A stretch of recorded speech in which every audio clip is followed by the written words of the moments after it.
George is going to present on building a sane and sober future by putting the past in the past. And George celebrated 32 years of recovery in 2020. He has worked with thousands of men and women in and out of the mental health and recovery worlds for nearly 30 years. He combines elements from his own recovery, his legal practice, his work with the Mankind Project, and his work in the mental health field together with poetry, literature, and facilitation to create memorable transformational experiences. So welcome, George. Well, thanks for having me, Tim. It's good to be with you and to be with Sierra Tucson again. Once a year, I get to be with you and share with you and facilitate. And this year, this really weird thing showed up known as the coronavirus. And so here we are doing it online. Honored to be with you again. Appreciate the invitation. And it's kind of weird seeing myself instead of you. Those of you out there in the Hollywood Squares world of Zoom. So this is new for me, and I'm excited about what I'm going to share with you, and I'm curious to see how it lands. This is an experiment. What I noticed already is I've got this Kachina doll hanging and flying over my head. So I hope you like it. Anyway, a couple of housekeeping things first. One is turn off your phones, unless you're on your phone.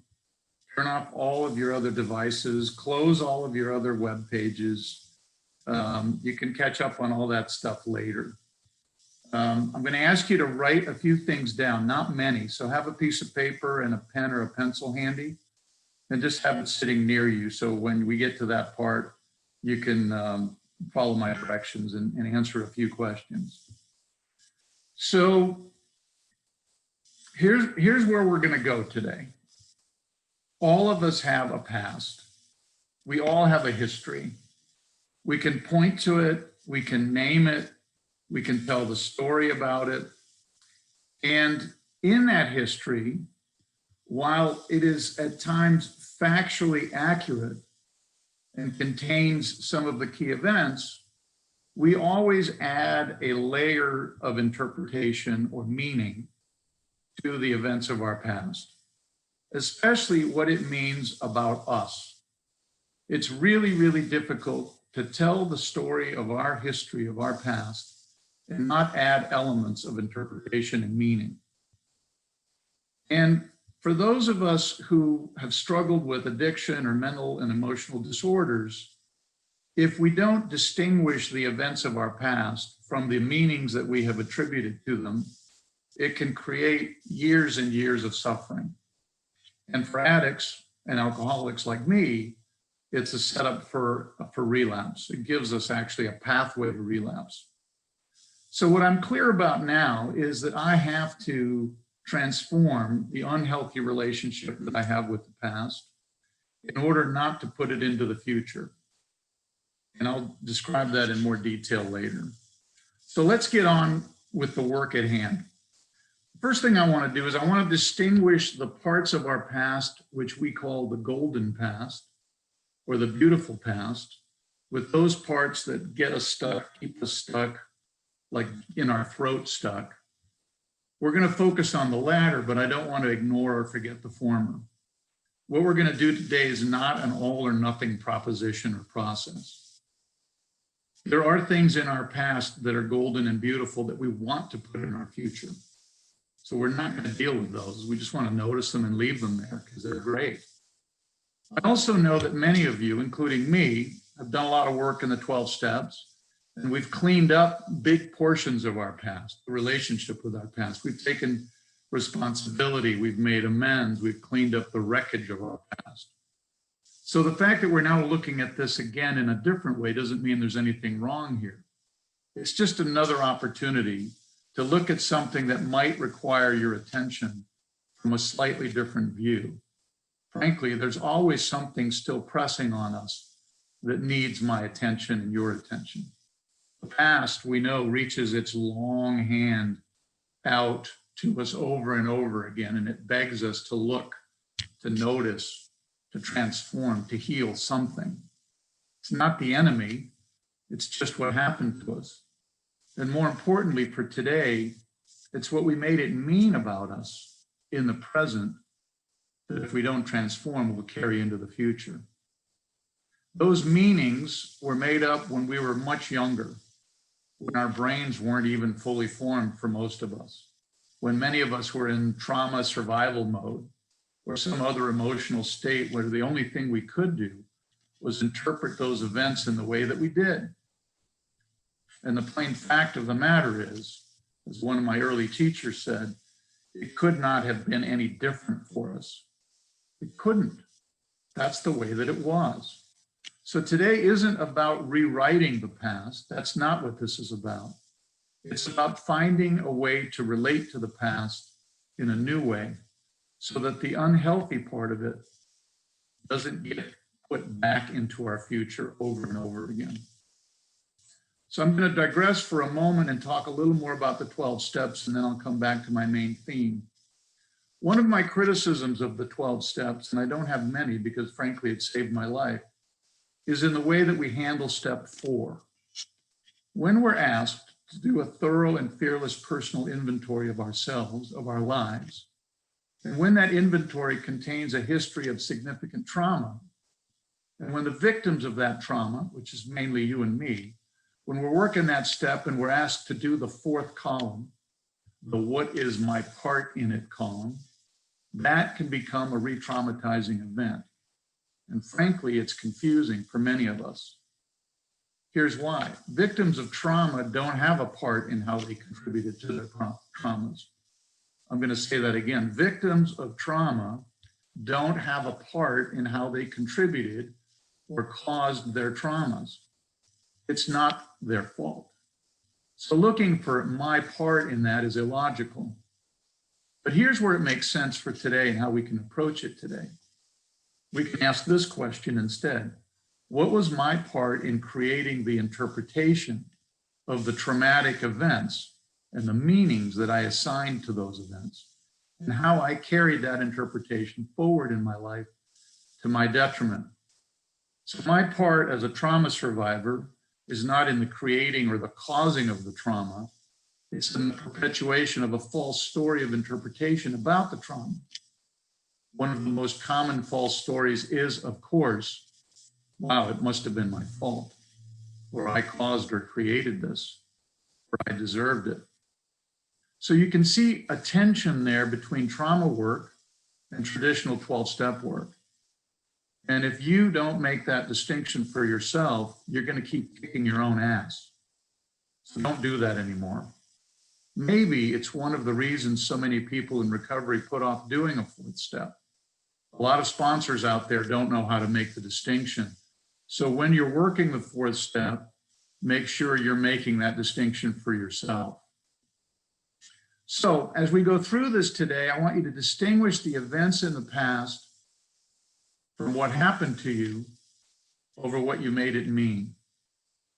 And then I want you to make one additional distinction right now. There are some things from the past that I did have say or control or choice over. There are things in the past that I did in fact cause. So I'm going to mention those only for a moment and then we'll get off of them. I did a lot of damaging things in my past, in my distant past and in my more recent past.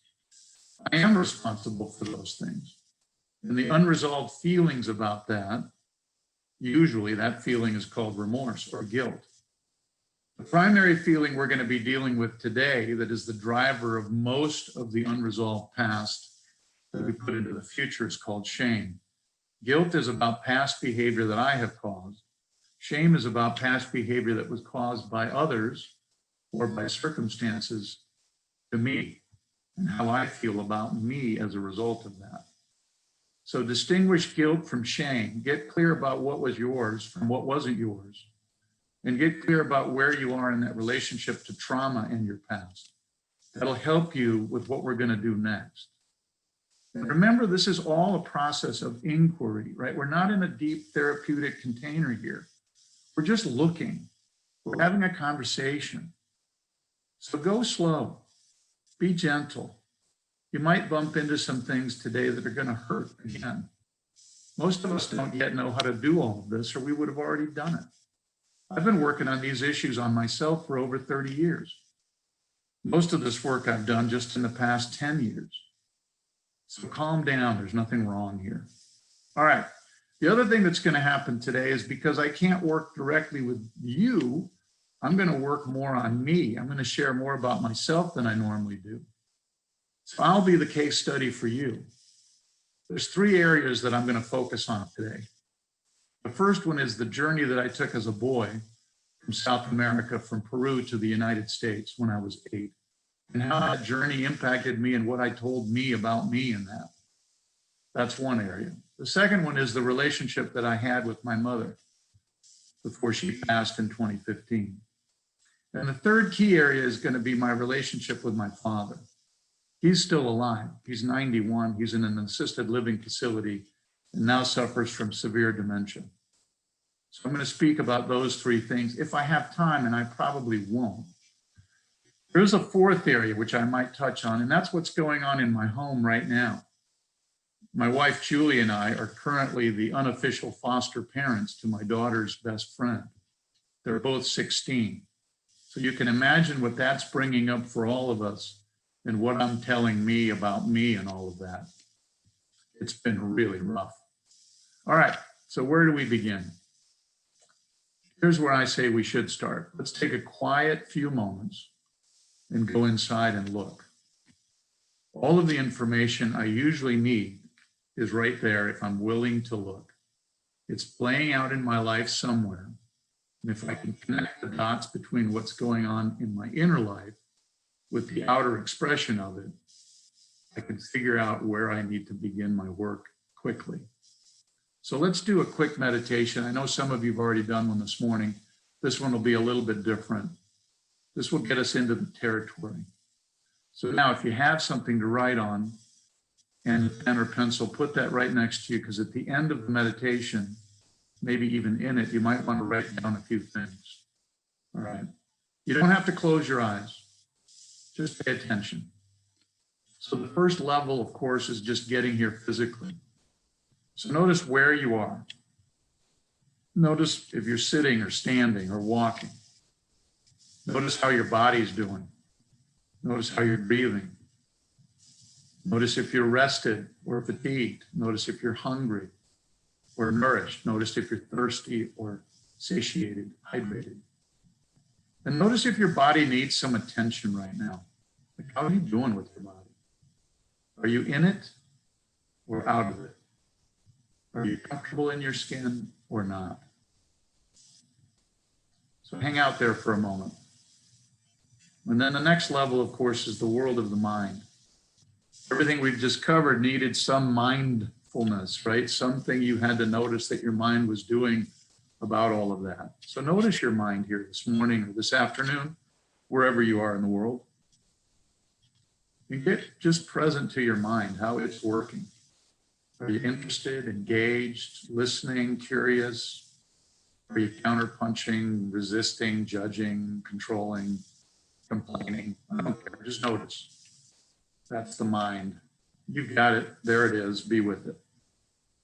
And then underneath those 2 things, somewhere in the body is the emotional body, the emotional landscape. How are you feeling right now? How are you feeling about what you've already just heard from me? Is there fear, or anger, or sadness, or shame, or guilt, or joy? Just pick one and let it be there. Connect with that if you can. And then now we're going to drop into the 4th level, which is where this inquiry will be. So underneath all of that, I want you to just get curious. And we're going to look at 3 parts of our early lives. Okay, here's the first one.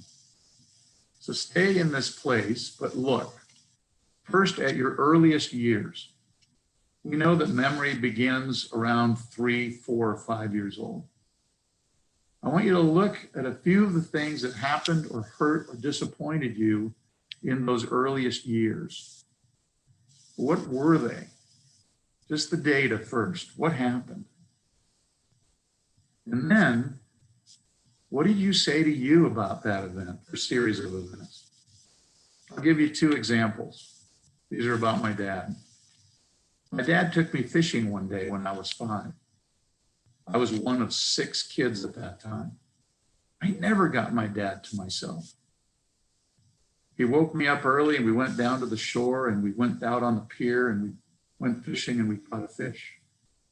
It was the only time in my entire young life that I ever got to be with him by myself, ever.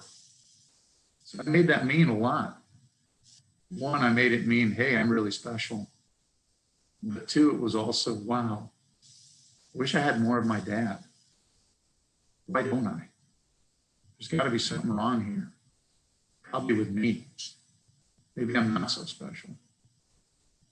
And then, of course, there was a couple other more what I call darker incidents. My dad also beat me with a horsewhip when I was 5. Did that several times. What do you think the meanings were I ascribed myself in that? Wow, there really must be something wrong with me. I deserve this. I deserve to be punished. So pick 1 or 2 events from that time frame. Don't re-traumatize yourself. Just notice that they're there, they happen, and you have picked a meaning up about them and you. What did you assign to yourself from them? By the way, it wasn't my fault either way that my dad chose me to go fishing or beat me with a whip. I had nothing to do with that. That happened to me. All right. So that's the first block of time. Now look at the next block, 6 to 10. 6 to 10 years old. What happened then to you? What did you make of it? What did you say to you about it? What did you make it mean about you? I'll give you one big example. My mother forgot to pick me up from parochial school in Peru one day. She had done that every day for years, and one day she didn't come. This was a school where I witnessed countless acts of abuse, where my classmates and good friends by the nuns and priests. It was really, really a scary place to be. So what do you think I made that mean? Well, I made it mean not just something about me, but I also began to judge the world. There's something profoundly wrong with the world, and I'm probably not safe in it. Right? The meaning goes just beyond me to the world. So what happened to you between 6 and 10? And it impacted you, and you made it mean something about you and your relationship to the world. Notice those things, write that down. Just 1 or 2 sentences, take a moment and do that. I'll slow down, this isn't an exam. And now, let's go to the next block of time, right? And that's the teenage years, that time just before your adulthood, the formative period, where we go from being small to being big. It's the period of transition from being in home to out of home, from leaving where we've been to some new place. So notice generally how you interpreted those events. What was the core message that you took on in yourself about that period of time? Here's how it was for me. I had a lot of privilege as a teenager. I could do whatever I wanted. I was left essentially unsupervised. I could lie about it, not lie about it. I could get away with it, not get away with it. My parents didn't really care. Or if they did, they forgave me immediately. I got a lot of free passes. So the message I took was, hey, I'm essentially alone in the world. I get to be irresponsible and no one really cares. What was the message for you from those early teenage years, those pre-adult years? What did you take on about you? Write those down. All right. So at some point, you get a chance to go back and revisit those meanings that you ascribed to those periods in your life. So come back to the room, come back to the space. Notice that you're still physically in your body. You still got your mind. It's been busy working, doing some stuff. If you close your eyes, open them. I'll tell you a little more about my story in a minute. And then we'll get back to you and yours. So I'll tell you my story about Peru, leaving Peru. So when I was 8 years old, or just before I turned 8, my parents, who had 6 children, who had been in Peru for many years, my mother's family had been there since the 1840s, my dad since 1942. In 1965, they told me and my siblings that we were going to the United States. We were going to take a trip. We were going to get on a ship in Callao, the port outside of Lima, and go up the western coast of Peru through the Panama Canal and then to New York Harbor. And it would be this great adventure of our lives. It was like Disneyland. We were going to go to Disneyland. The entire United States, in my mind, was Disneyland. And it was this huge vacation that we were going on. That's the way my parents framed it. So, of course, we all got very excited. We packed a bag, we got on the ship, and we traveled. And we went through the canal, past Cuba, arrived in New York, you know, the most amazing city in the world, where I turned 8 the second day we were there. And then we traveled from New York out west. We went to Santa Fe for Christmas.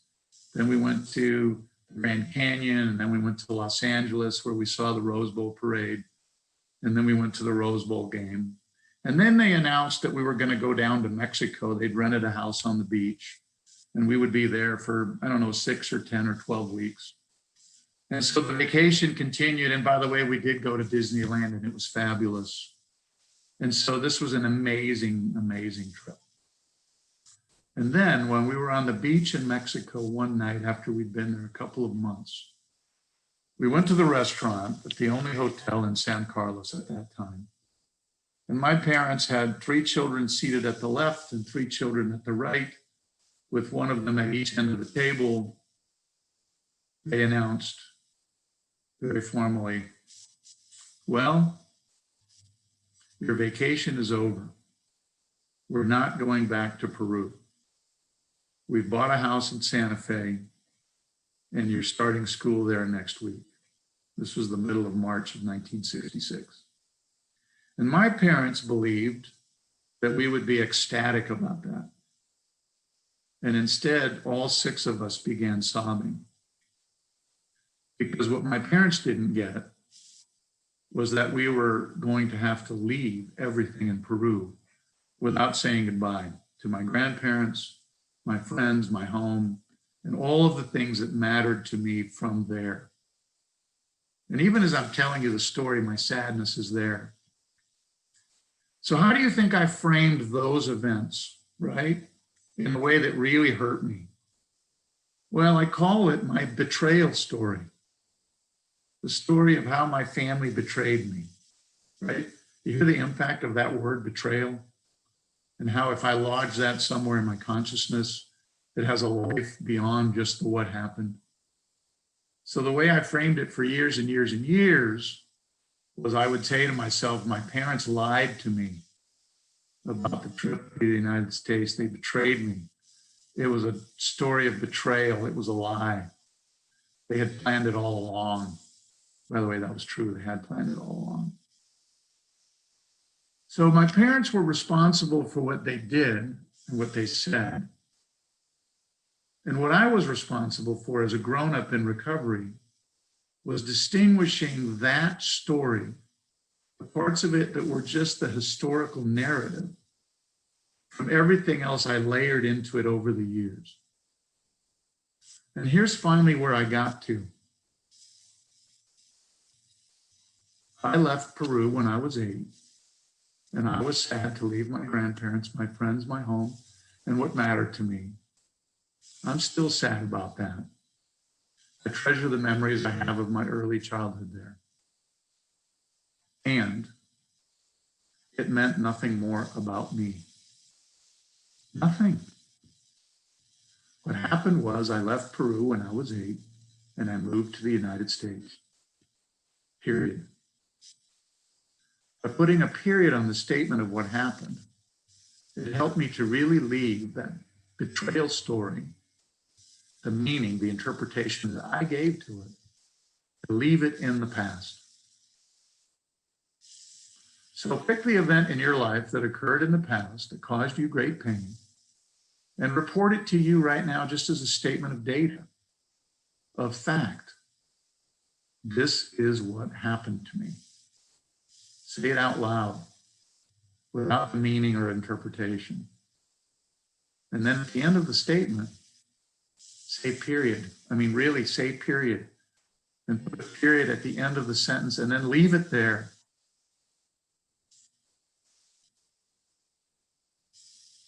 No additional words or interpretations or meanings. Leave the statement of your history there as a historical fact in the past. By the way, that's when it happened, and that's what happened, and it's only what happened. Your part was this. You added the meaning, the interpretation of what happened. You did that probably unconsciously, and maybe consciously, but probably unconsciously, because it was the only way it could make sense to you when those things were happening to you. And then you made that meaning something you carried forward in your life. I played out that betrayal story in my life everywhere. And in the darkest way I did that, I became a betrayer. It had that much life in me. I learned, because of the interpretation, how to become a betrayer, a liar. And I betrayed others. And then guess where that took me? If I'm a betrayer, then I'm worthless. I'm unforgivable. Betrayers are unforgivable. So then I carried that meaning into my life. Must be true. If I'm a betrayer, it must be true that I'm also unforgivable. Some of the things that I did were, in my mind, unforgivable. That was a really, really dark place. And I put that into my future over and over and over again, until I finally made the distinction between what happened to me and what I made that mean about me. It wasn't true that I was a betrayer. It was just a story that I picked up from what happened to me as a boy. The way I've cleaned up all the wreckage of my betraying. I've had to do that work for years. So this is a moment for you to stop the same dynamic. What if the historical data of your past is just that? And it actually means nothing about you. And if it means nothing about you, then carrying it forward isn't even required. By the way, I'm not minimizing anything. I know a lot of the things that happened to you were really significantly traumatizing. I've heard your stories. I know what happened. What I'm taking away from you is the sting of the interpretation, so that it lives now in the past, something you can grieve. If it doesn't get carried forward, then it doesn't live here or in the future. My betrayal story is now just a story. It's not even a story of betrayal. It's just the story of how a boy traveled from South America to the United States. Beyond its historical impact, it has very little weight or energy in me. Yeah, the sadness is there, but that no longer controls my thinking or my emotional space. It's what happened.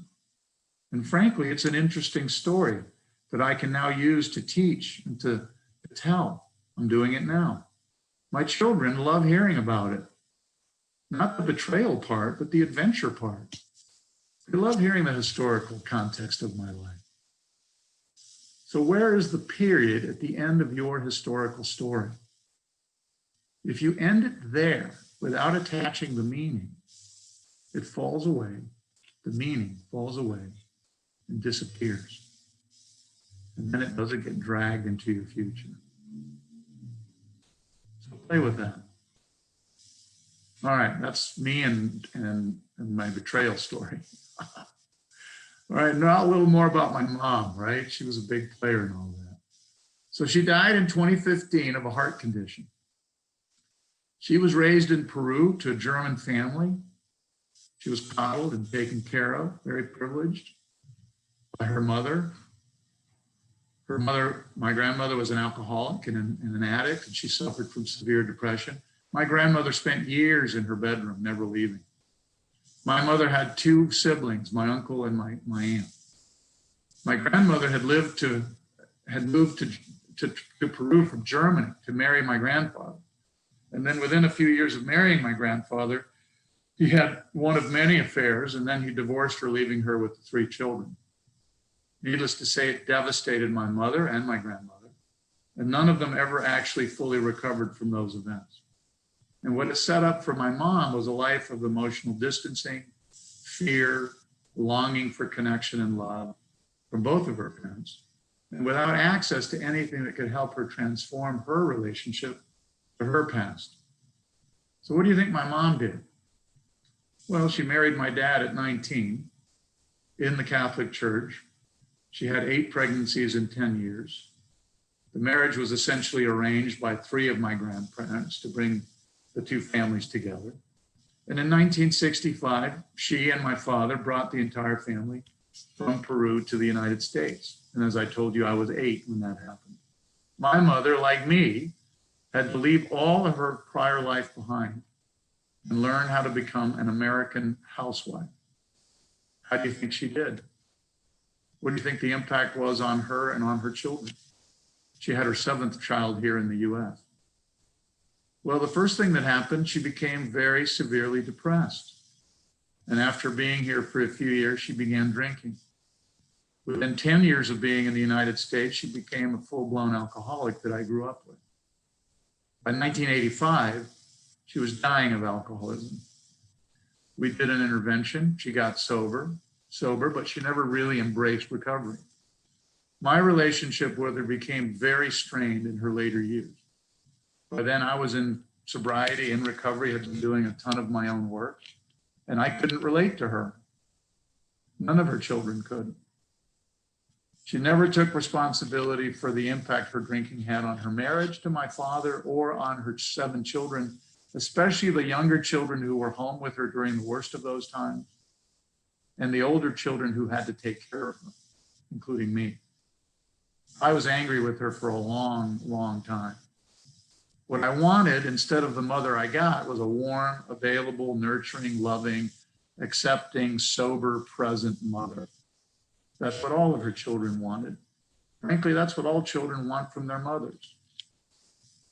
I wanted her to change. But instead, we got what we got. I wanted her to be emotionally available, and she wasn't. I wanted her to get it, and she wouldn't or couldn't. I wanted her to get me, and she wouldn't or couldn't. At least not on my terms. One quick story about my mother. About 2 years before she died, I sent her a copy of my poetry book, which I had spent working on for decades. And I finally got the courage to publish it. And I sent her the copy, and I didn't hear from her for 3 months. And finally, I got a handwritten note from her, which said, "Dear son, thank you for sending me a copy of your poetry book. I've read it. You know, I don't know much about poetry, and I'm not a good critic of poetry, but I have to say, this is the work of a bitter, angry, depressed, and dare I say, severely emotionally disturbed human being. I'm so sorry that you had to do this. Love, Mom." Right? No acknowledgement. She didn't get it. She had no idea what I was really saying in there. So it devastated me. So you can just imagine what the story was that I have been carrying or had been carrying in my head about me and Mom, right? All of it arising from how I related to her in the past. Initially, I thought, wow, there's something wrong with me. Really, there must be something wrong with me to end up with a mother like that.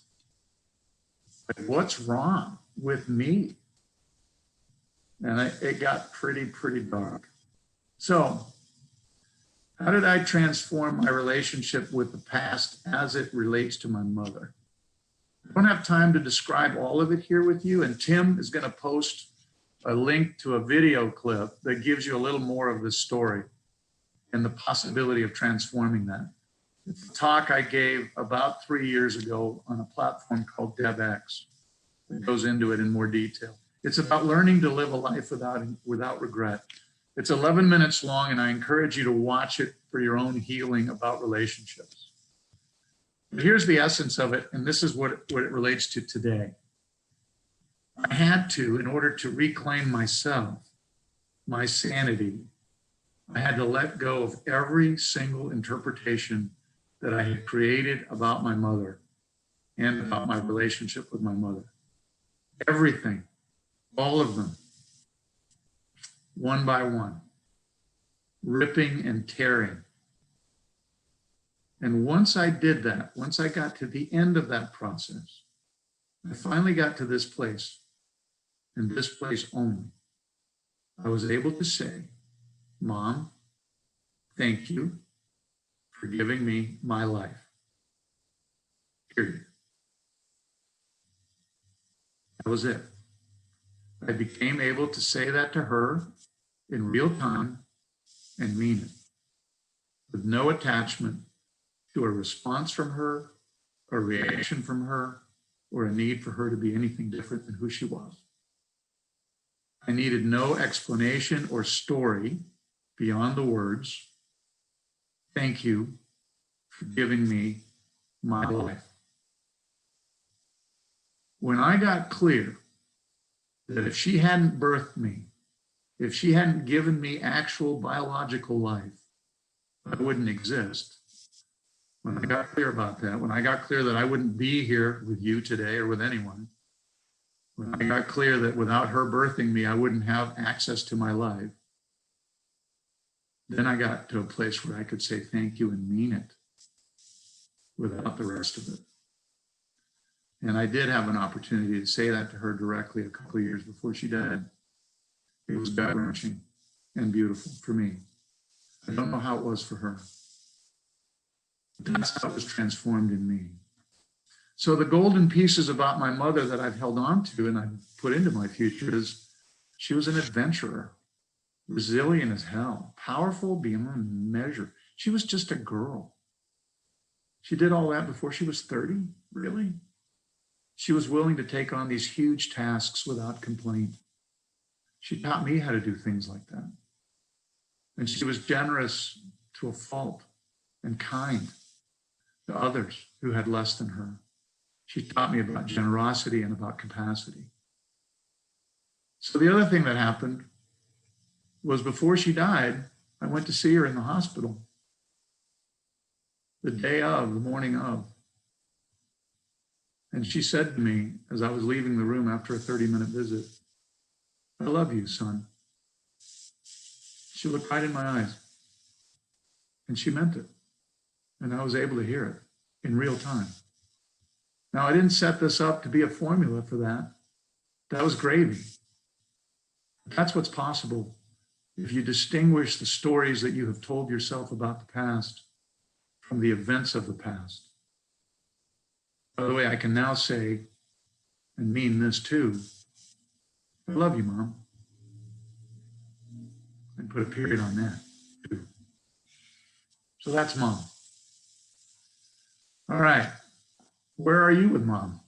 Or your version of Mom, right? Whew, it's gut-wrenching. All right, now let's talk about Dad for a minute. And I know we're going to leave some time for questions. So my dad was this larger-than-life figure. When I was a boy, I adored him. I longed for him. He was gone most of the time until I was 11, sometimes for 6 months to 8 months at a time. He didn't really come home until I was 11. I would ask my mother all the time, when's he coming home? When's he coming home? So the story that I made up about my dad was, he's unavailable to me. I'm here, he's there. I want him, I can't have him. How come? What does that mean about me? Well, there must be something wrong with me. And so I really internalized that.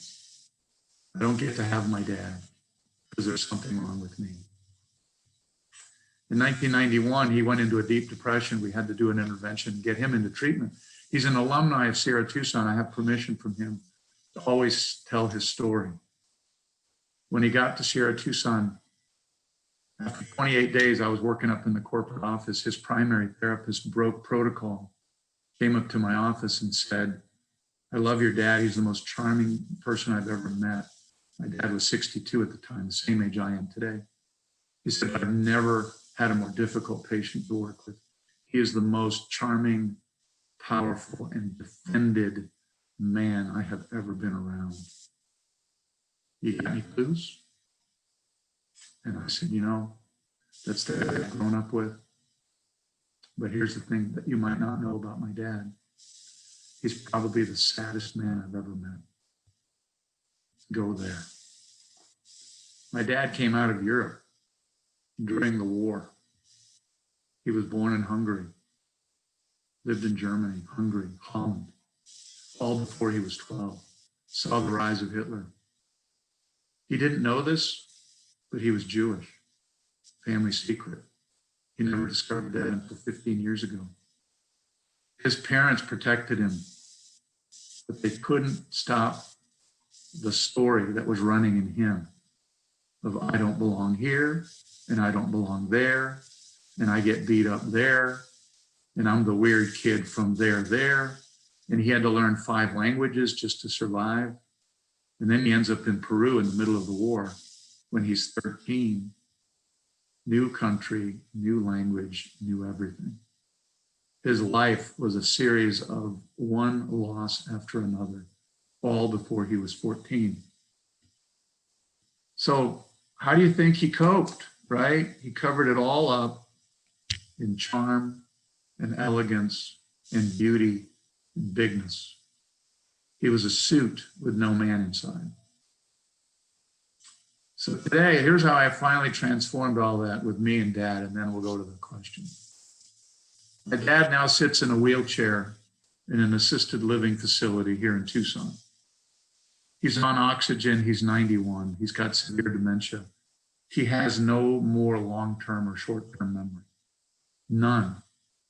He is like a little boy. He's happy, joyful, content. When I go see him once a week, he lights up.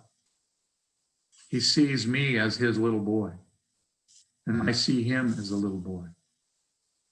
And the last time I was there last week, that's how recent this is for me, I realized that I had finally given up the longing that the little boy in me had for the big dad who was him. And now I get the dad that I've got. And he's just a little boy like the little boy in me. And I get to connect with him right there. There's no more story. There's nothing wrong. There's nothing in the way. I don't have to layer anything else into it. I get to be with him exactly the way he is, and he gets to be with me exactly the way I am. So blessings to you, Pops. I'm complete now with him. And guess where that big, engaging, powerful, charming, available, nurturing dad now is? Guess where he lives? He's not out there, he's in me. The things I longed for as a boy and the external projection toward my father, I now hold on to in myself. That's recovery. Notice what you might still be longing for out there, projecting out there, that you have access to in yourself. So if you want to put the past in the past, turn the telescope of inquiry and transformation away from the search for something big out there, like the dad you always longed for, or the God you always longed for, or the community you always longed for, and turn that fierce searchlight into a search for you right here, right now. Maybe the very thing that you're looking for already exists in you.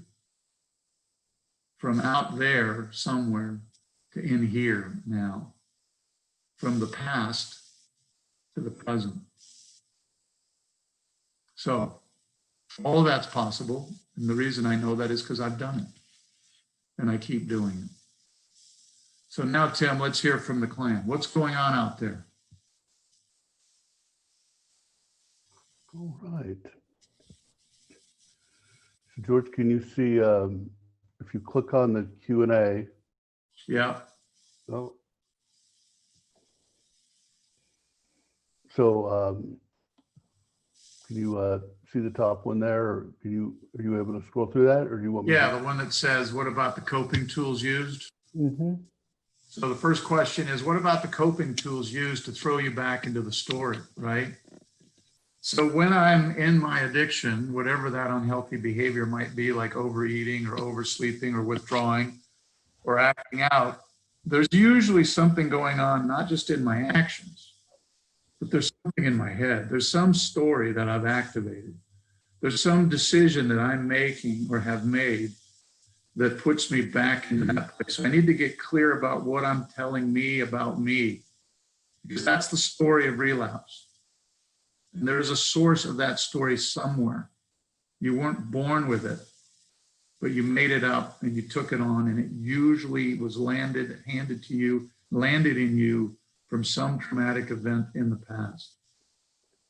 So I invite you to not focus so much on what you're doing.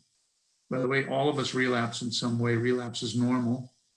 I'm not promoting it, I'm just getting clear about it. But notice what you're telling you about you in the moment before you make that all okay. So I hope that answers that question. Here's the next one. This is a really good question. It's really hard, and I'm glad you're asking it. How do you end the interpretation when you know the people abused you on purpose, right? By the way, even that has a slight interpretation in it, right? Really, at the time the abuse was going on, you knew exactly what was going on in the heads of the people that were abusing you? You knew their intent? Really? I mean, you might want to look at that. I'm not diminishing it, but it's right there in the question. So get clear first about what was actually going on, right? So I was being fill in the blank with the event of what actually was happening. I was being, name it, that's what happened.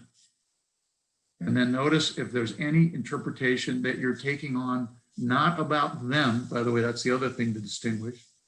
The interpretation isn't about them or what they were doing internally or externally. It's about what you were interpreting about you inside of that.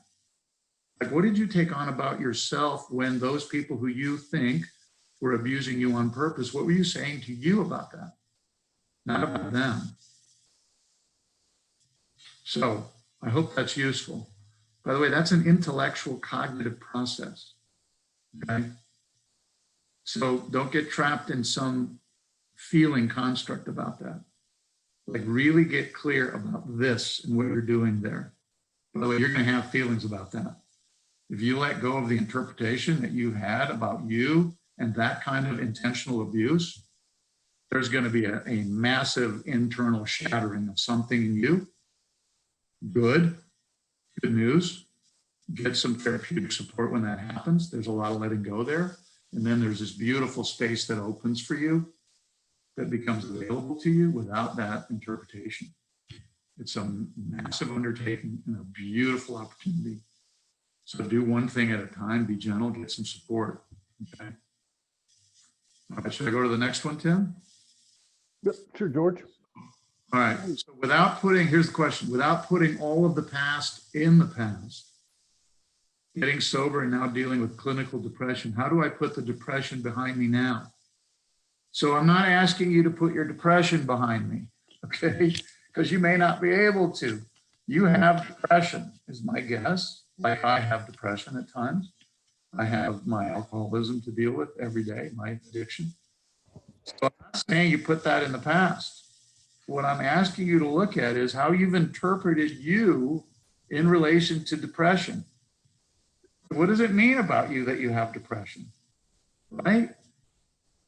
By the way, if you were at St. Joseph's Hospital with a broken arm that was caused by somebody who ran into you while you were riding your bicycle, and you were feeling depressed about your arm being broken, what would it mean about you? Nothing. It would mean nothing about you. It's just that you would be dealing with that, right? So whether you have depression that's caused clinically, biologically, or you've got depression that's caused by a series of traumatic events that you haven't found a way to resolve yet in the past, Neither of those two possibilities mean anything about you. Nothing. It's just what you're dealing with. So what I'm asking you to put in the past is an interpretation of that that might now be kicking your ass. By the way, if you put that interpretation in the past and you relate to your depression slightly differently from a different view, you might hold your depression a little more lightly. You might not identify with your depression as much as you have been. You might be more willing to consider the possibility that you're going to have to deal with depression for the rest of your life. By the way, lots of people do. My dad did. When he went to treatment when he was 62, his depression didn't go away, but how he related to himself and his depression did. He still had depression until his dementia really kicked in 2 years ago. But here's the thing, he stopped beating himself up for that. He talked about it. He came to 19 Sierra Tucson alumni reunions and told his story over and over again so that people could understand that depression for some people is normal. There's nothing wrong with having depression. Like nothing. So I hope that's useful. And my understanding is that, yes, this is being recorded and you're going to get a chance to hear it again. Correct.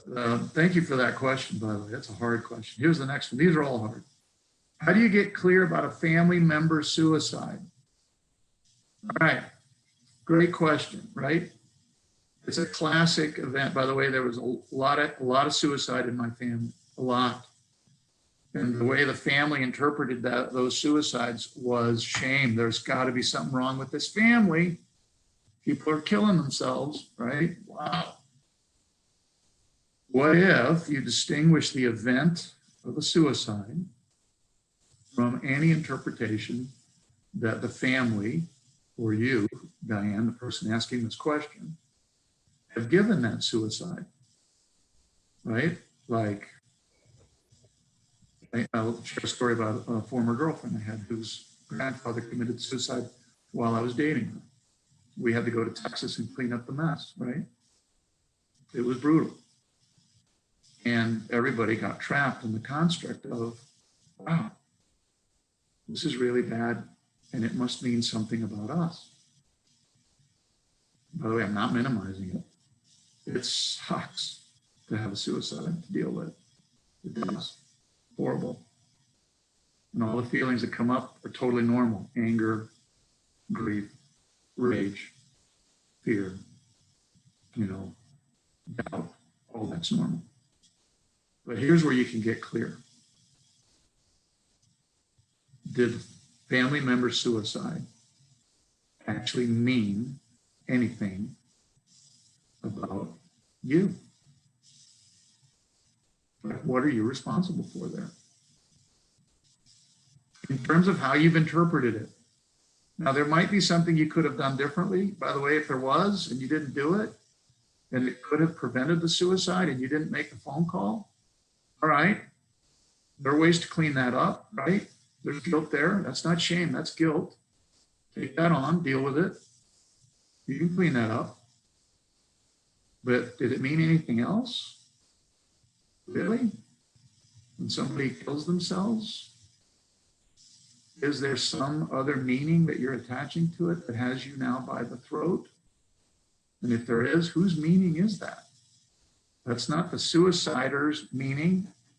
That's something you've created and taken on or was handed to you by family. You can distinguish that, separate that, create some space between the event and how you've interpreted it. And then notice the space that opens up in there. Like, what if when somebody kills themselves, it actually means nothing about you? Like nothing. Is that even possible to say that out loud? I just said it. Can you take that on as a possibility? That might be an opening to get clear about that. All right. A couple more. How are we doing on time, Tim? We're doing good. Okay. Go ahead. So next question, by the way, thank you for these questions. They are incredible. What if the trauma from the past continues in your present because the abuser is still present in my life? Okay. How do you put it in the past? Okay. So I want to distinguish behavior from interpretation. If there's an abuser still present in your life and he's putting you at risk, then your job as an adult human being is to take care of yourself, is to create safety, to create boundaries, to do whatever is required for you as an adult member of society to be safe in the construct that you're living in. That's your job. That's what grown-ups do. In or out of recovery, that's our job. Okay? So that's one piece. So do that. If you haven't done everything there, I encourage you to do it and create safety. I would be very, very careful about continuing to be in relationship with anyone, family member or not, who is an abuser and who poses risk of harm to me or anyone close to me. I'm going to draw a really hard line there, like a wall separation. Okay. So that's the external world. That's the world of behavior. Okay. Then there's this inner world I think that you're asking me about. All right. And then the questions, kind of come back to the ones we were talking about. So if the abuser abused, that's what happened.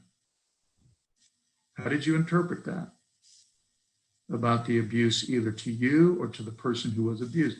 How did you interpret that about you? What did you make those events mean about you? Here's the way I frame it kind of in my head. Boy, if that abuse happened, and it was so, right? It's clearly so. We're not negotiating whether it happened or not. Then what does that mean about me? What have I made it mean about me? Right? And then fill in the blanks maybe with the words, I have made that mean this about me. Fill in the blank. And then get really clear about whether the meaning is true or not. Like, if I was abused, it must mean I deserved it. Really? You as a grown-up now in recovery, you can look at that and go, wait a minute. I'm off there somewhere in my thinking. But if a little girl or a little boy was abused physically or sexually or emotionally by somebody bigger than them, and I'm taking on a personal interpretation about that, like it must mean this about me? Really? Don't I have some say in there now? Can I create a little distance between the what happened event of abuse and how I've carried it all these years? The moment I do that, I'm distinguishing it. The moment I do that, it moves further into the past. Instantly. And now I'm present to what I've been doing. And guess what? Now I'm present to me here now. And then I have a choice about whether I put that into my future.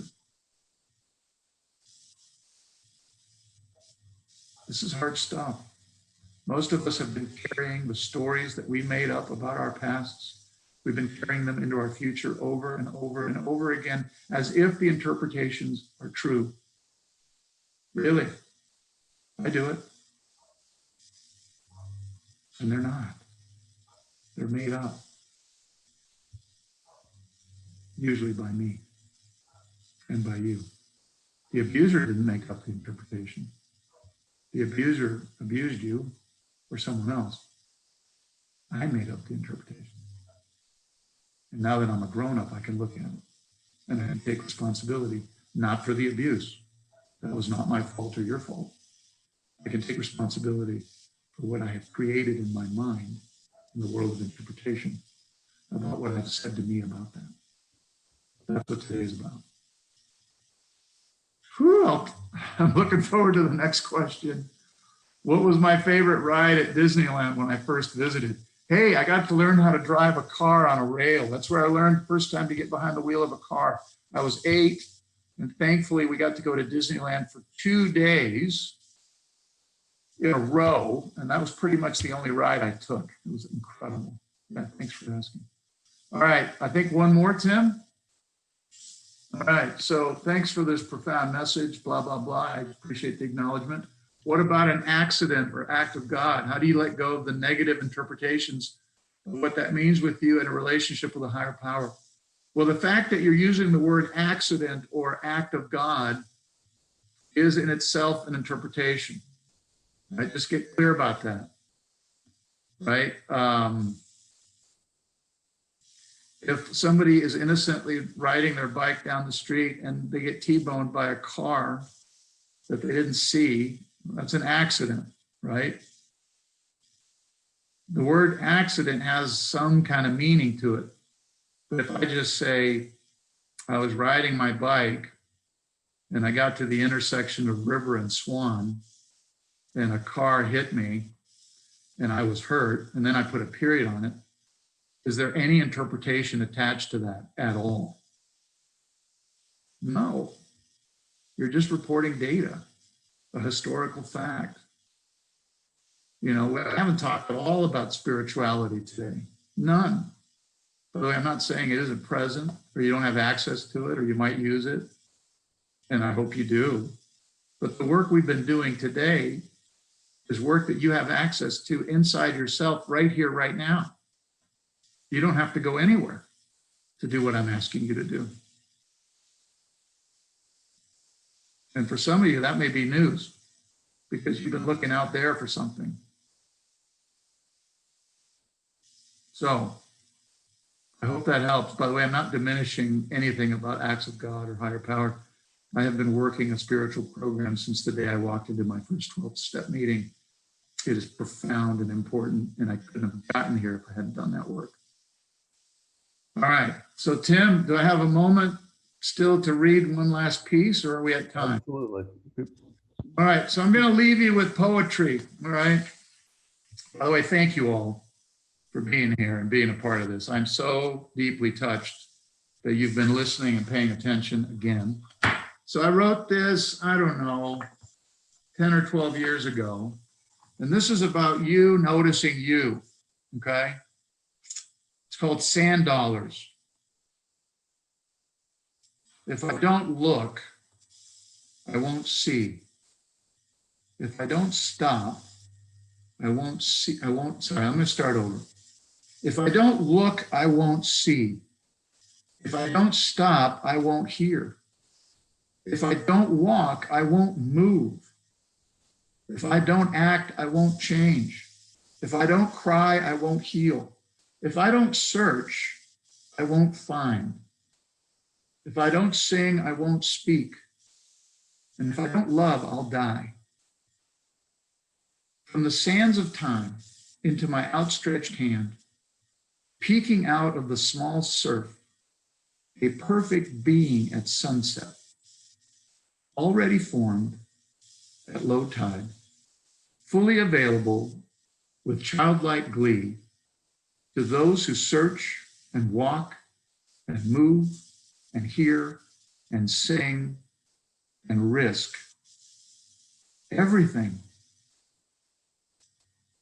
You are the sand dollar that you have been looking for your entire life.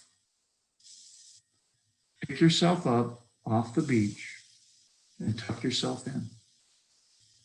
You were born whole and complete.